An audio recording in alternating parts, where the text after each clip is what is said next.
Namaskar. Welcome back to our channel Disha, the career counseling channel. My name is Manish Saraf और आज जिस विषय पे मैं आपसे बात करूंगा, this is a very important troubling question, I should say, for anybody who is in 9th or 10th standard, specifically in 10th standard. जब ये सवाल उनके सामने आता है, should they change their board after 10th standard? क्या 10th में या 10th के बाद, largely 10th के बाद उनको अपना स्कूल ऑफ स्टडीज का बोर्ड चेंज कर देना चाहिए? क्या उनको सीबीएसई में चले जाना चाहिए, आईएससी में आना चाहिए, आईबी बोर्ड में जाना चाहिए, कोई स्टेट बोर्ड में जाना चाहिए? ये एक बहुत ही ऐसा क्वेश्चन है जो पेरेंट्स, बच्चे अपनी लाइफ टाइम में वो फेस करते हैं. And I try and answer that question today. Should you change your board after 10th? And if yes, what should be the board that you go for? So इसको समझने के लिए let us understand what are the kind of options that an Indian parent और एक student के पास किस तरह के options होते हैं when they are about to clear 10th and when they are making this option.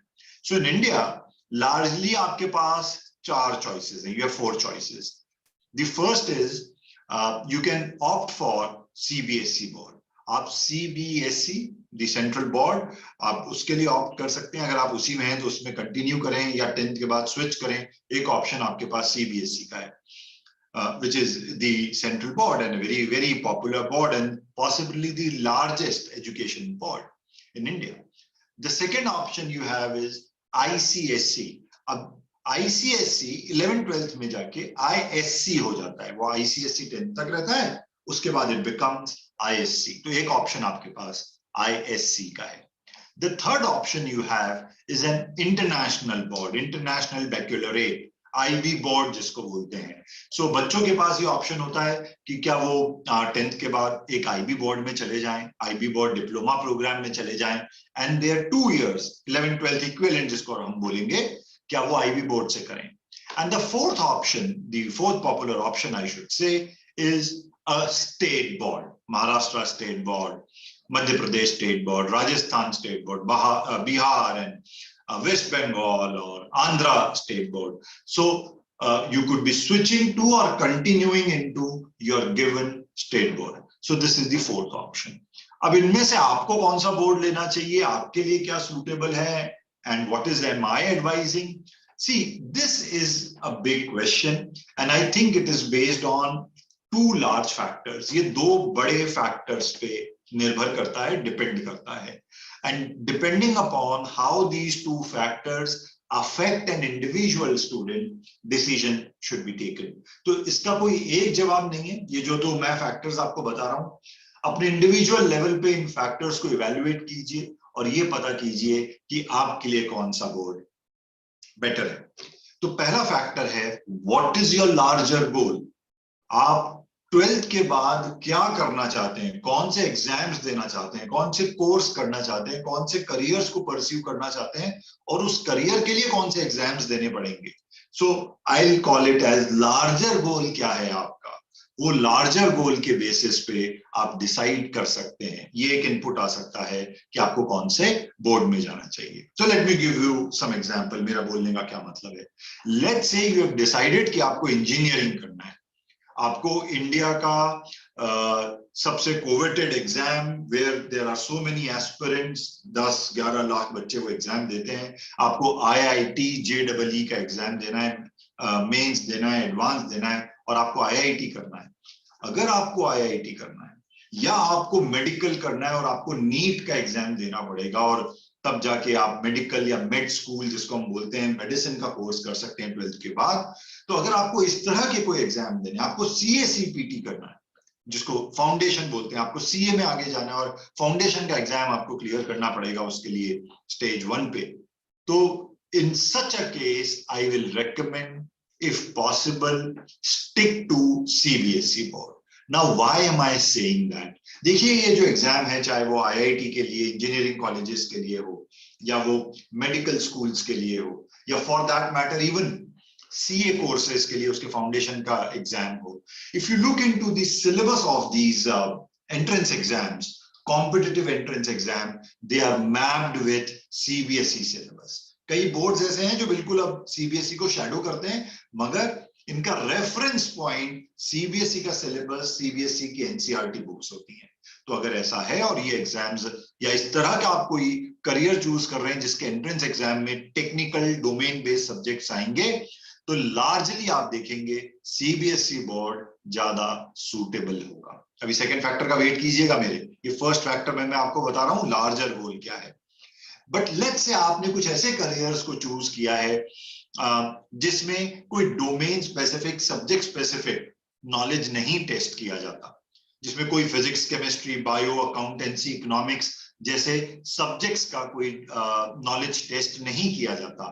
It's more of aptitude in nature. जैसे CLAT, common law admission test, आपको लॉ करना है, आपको फैशन डिजाइन करना है, आपको अगर कुछ ऐसे कोर्सेज करने हैं जो कि मोर एप्टीट्यूड इन नेचर हैं, आप किसी भी बोर्ड में रहें, इनकी तैयारी आपको पैरेलल करनी पड़ेगी, तो फिर आप कोई भी बोर्ड ले सकते हैं. लार्जर गोल में आपके कोई भी बोर्ड फिट हो जाएगा, CBSE, ISC, IB, state board, that will not make any difference at all.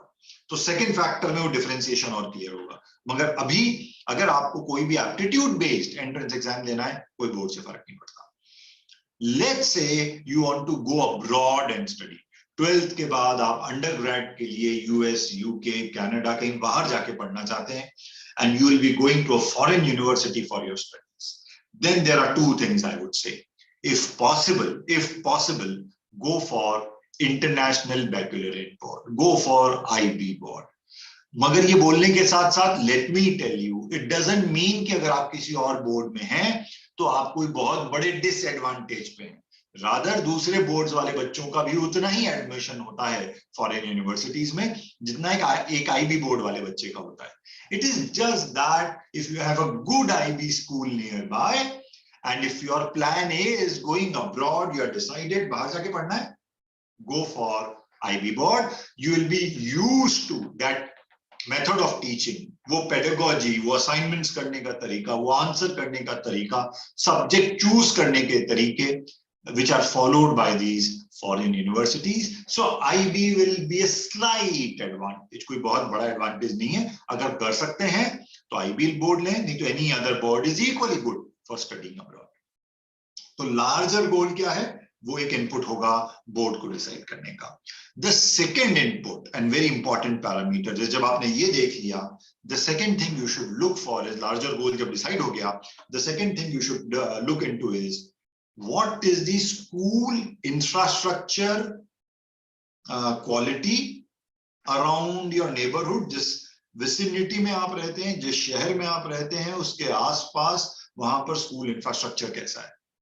What does this mean? This mean what is the quality of faculty? आपको क्या पता है फैकल्टी प्रोफाइल कैसी है, कैसी फैकल्टी है 11th 12th में पढ़ाने वालों की. सब्जेक्ट्स कौन कौन से ऑफर करते हैं, कितने इलेक्टिव्स ऑफर करते हैं, क्या वो सब्जेक्ट्स हैं जो आप करना चाहते हैं वो ऑफर करते हैं, उनके रिजल्ट्स कैसे रहते हैं 11th 12th में, और क्या एक्स्ट्रा करिकुलर फैसिलिटीज है जो आपके डेवलपमेंट में आपको हेल्प करेगी. एंड नंबर 1, वो स्कूल की फीस क्या है. आईबी बोर्ड बोल देना आसान है, but that IB board a school fee could be very, very high. So you may or may not want to choose that if fee is one sensitive area for you.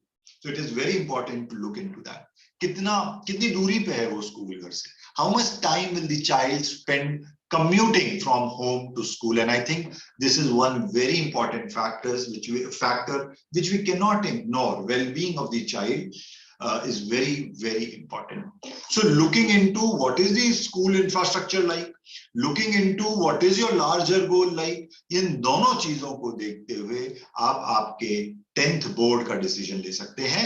And then I think then you are on the right path. So there is nothing called as a good board या bad board, ऐसा कुछ नहीं होता है. Look into what is more suitable for you.